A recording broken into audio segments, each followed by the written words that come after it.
Assalamualaikum warahmatullahi wabarakatuh. Kembali lagi di channel dakwah populer teman-teman. Nah, kali ini saya ditemani Ustadz Abdullah Zuhad yang akan menjawab beberapa pertanyaan yang ada di channel dakwah populer teman-teman. Nah, ini ada salah satu penanya yang ingin menanyakan tentang perpecahan golongan.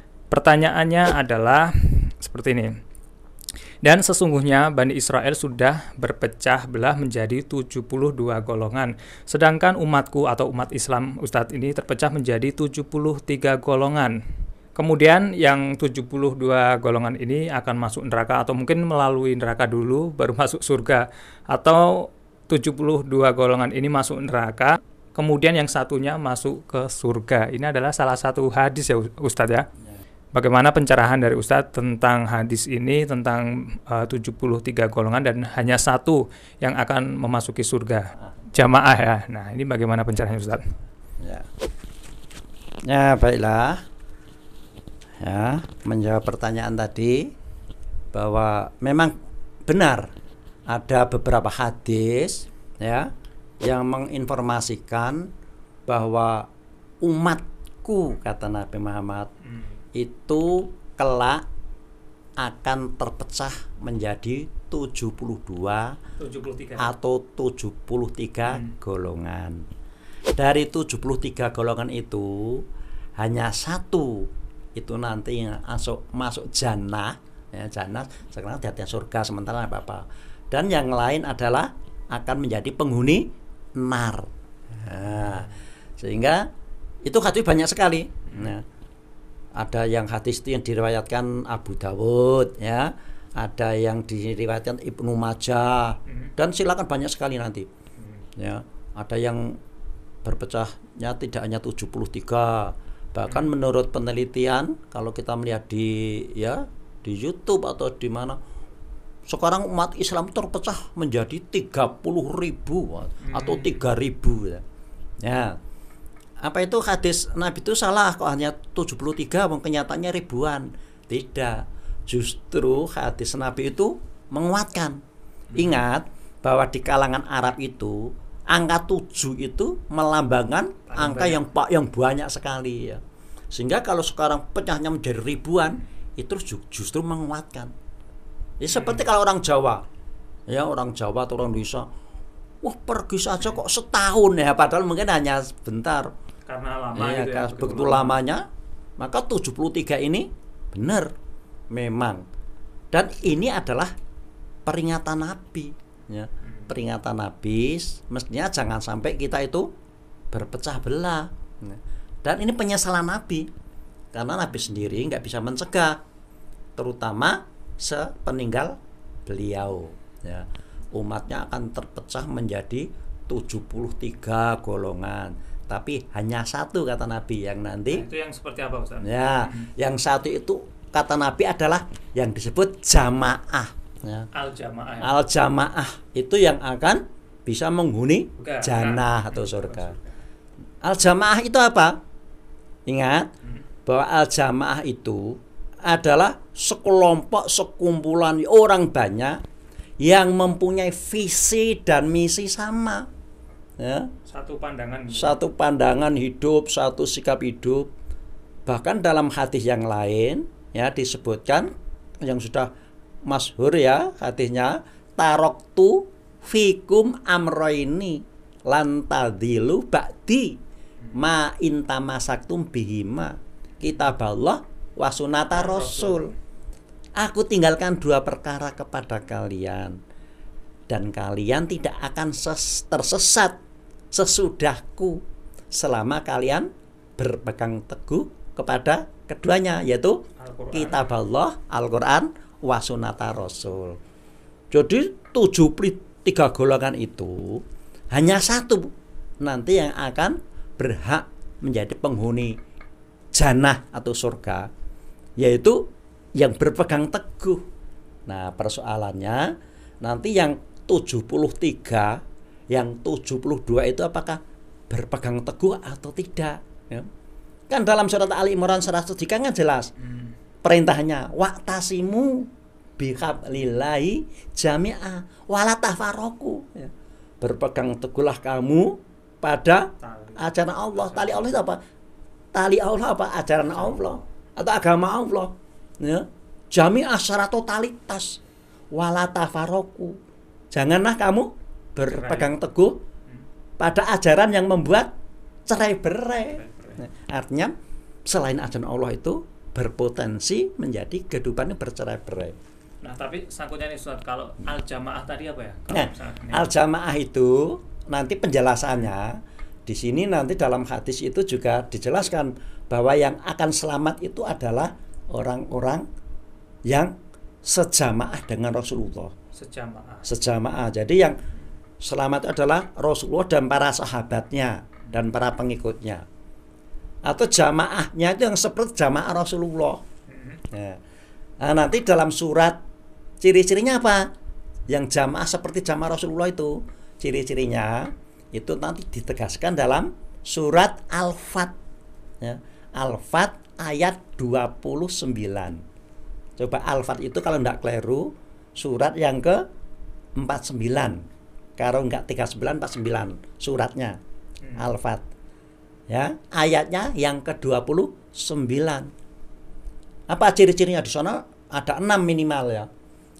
Ayatnya nanti didahului dengan a'udzubillahi minasyaitonirrajim.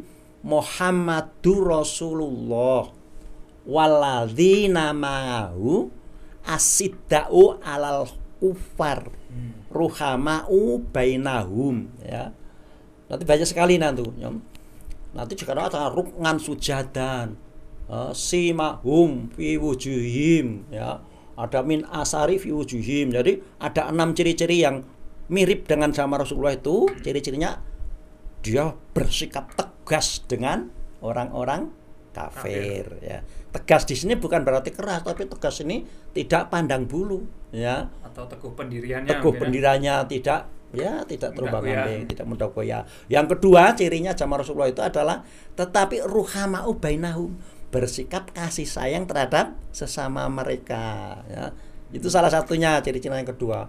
Kemudian dia itu selalu hidup merunduk atau sujud, selalu sujud ya. Sujud di sini jangan diartikan sujud seperti sholat, itu bukan, tapi hidup merunduk, dalam kehidupannya merunduk menurut ajaran Allah. Sebab nanti kalau pengertian sujud itu adalah harus dengan membungkuk, itu bagaimana nanti alam semesta ini kan juga sujud kepada Allah ya. Kan selain manusia, kan tumbuh-tumbuhan, hewan itu kan semuanya kan merunduk. Maksudnya hidup menurut sesuai hukum-hukum Allah. Hanya manusia nanti dalam hal kehidupan sosial budaya enggak mau alternatif ya, bisa membangkang. Maka itu yang ciri yang keempat ya. Kemudian yang kelima itu nanti dia juga selalu tumbuh berkembang. Jadi yang jamaah Rasulullah itu dari kecil tumbuh berkembang, diibaratkan seperti pohon. Jadi nanti dalam ayat yang lain disebutkan bahwa seperti satu tanaman yang bercabang 7 ya, kemudian 7 itu nanti berbuah menjadi ratusan. Jadi jamaah Rasulullah itu mesti berkembang, bukan menyusut, sehingga dari satu tanaman menjadi tanaman yang rimbun seperti taman. Maka jannah yang datang surga itu kan artinya jannah itu kan taman atau kebun. Itu jamaah, ciri-ciri jamaah Rasulullah adalah berkembang ya. Maka jannah itu nanti sama dengan jamaah. Jannah. Iya, kalau jannah itu kan kebun, kan dari tumbuh-tumbuhan. Tapi lo jamaah itu dari manusia yang visi dan misinya sama-sama berpegang teguh pada ajaran Allah.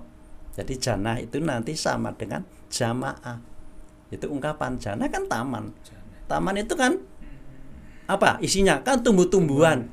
Dan itu hasil rekayasa. Kalau tidak dikelola kan menjadi hutan. Tapi kalau jannah itu taman yang nanti menghasilkan buah, menghasilkan umbi-umbian, buah. Ya, sehingga membawa manfaat kepada jamaah itu.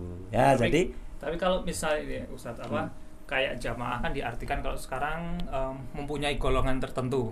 sekte-sekte atau golongan-golongan itu bisa diartikan seperti itu nggak? Ya, itulah maka interpretasi jamaah itu kemudian kelompok Atau masing-masing punya kelompok. Tapi ukurannya kan nanti diukur dengan sejauh mana mereka itu berpegang teguh kepada Al-Qur'an, ajaran Allah. Ya. Nah, Al-Qur'an ini pun tidak sembarang Al-Qur'an, tetapi Al-Qur'an cara memahaminya juga harus menurut sunnah Rasul, bukan menurut hawa nafsunya ya. Sehingga nanti satu itu nanti yang bisa selamat. Tapi kalau mereka mengaku yang paling benar kelompok-kelompok. Nah, yang nanya mengaku kan aku itu kan mengaku dari ego. Silakan yang mengaku. Tapi nanti secara objektif kan ada tolak ukurnya. Dicek saja nanti dengan ayat misalnya itu. Sesuai enggak? Nah, sesuai enggak. Ya, jadi yang satu itu yang selamat yang itu, yang berpegang teguh terhadap Al-Qur'an. Dan berarti suatu golongan yang mungkin mengatasnamakan Islam walaupun tidak sesuai dengan Al-Qur'an pun bisa dikatakan mungkin yang melenceng ya. Iya. Tidak aja dilihat dari namanya, misalnya suatu golongan namanya seperti Islam gitu. Tidak hanya mengaku. Ya. Berarti tolak ukurnya adalah sesuai dengan Al-Qur'an dan sunnah Rasul. Ya, jadi jaminan Nabi jadi dari berbagai golongan itu hanya satu nanti. Satu yang akan selamat, yaitu yang jamaah sejamaah dengan saya, yang punya visi dan misi sesuai dengan ajaran Allah. Yang di luar itu nanti nantinya masuk yang 72 golongan itu akan menjadi penghuni nar, kehidupan nar. Kehidupan yang membara seperti api itu juga bahasa metafora. Jannah, nar itu semuanya bahasa metafora. Jannah itu kehidupan seperti taman merindangkan, kan sejuk, damai atau bermanfaat, buah-buahan, sehingga berpasang-pasangan itu kan ibarat taman. Nar kehidupan yang membara, udah panas-panasan, banyak permusuhan, banyak pergolakan itu yang sekarang diartikan neraka. Ya, neraka kan ada di dunia dan ada di akhirat. Oke, dan sudah jelas ya teman-teman tentang tadi suatu golongan yang terpecah menjadi 72 golongan dan hanya satu yang artinya masuk ke dalam jannah ya Ustaz ya, atau surga. Jadi 73 golongan ini hanya satu yang benar-benar memasuki jannah. Ketika suatu golongan tersebut sesuai dengan Al-Qur'an dan juga sunnah Rasul apa yang telah dicontohkan oleh Rasul kita, yaitu Nabi Muhammad SAW. Dan mungkin itu saja teman-teman jawaban atau Q&A kali ini di Dakwah Populer. Dan untuk teman-teman yang belum subscribe channel Dakwah Populer, segera subscribe untuk mendapatkan info atau mungkin berita-berita yang insya Allah bermanfaat untuk kita semua. Akhirul kalam, wassalamualaikum warahmatullahi wabarakatuh. Waalaikumsalam.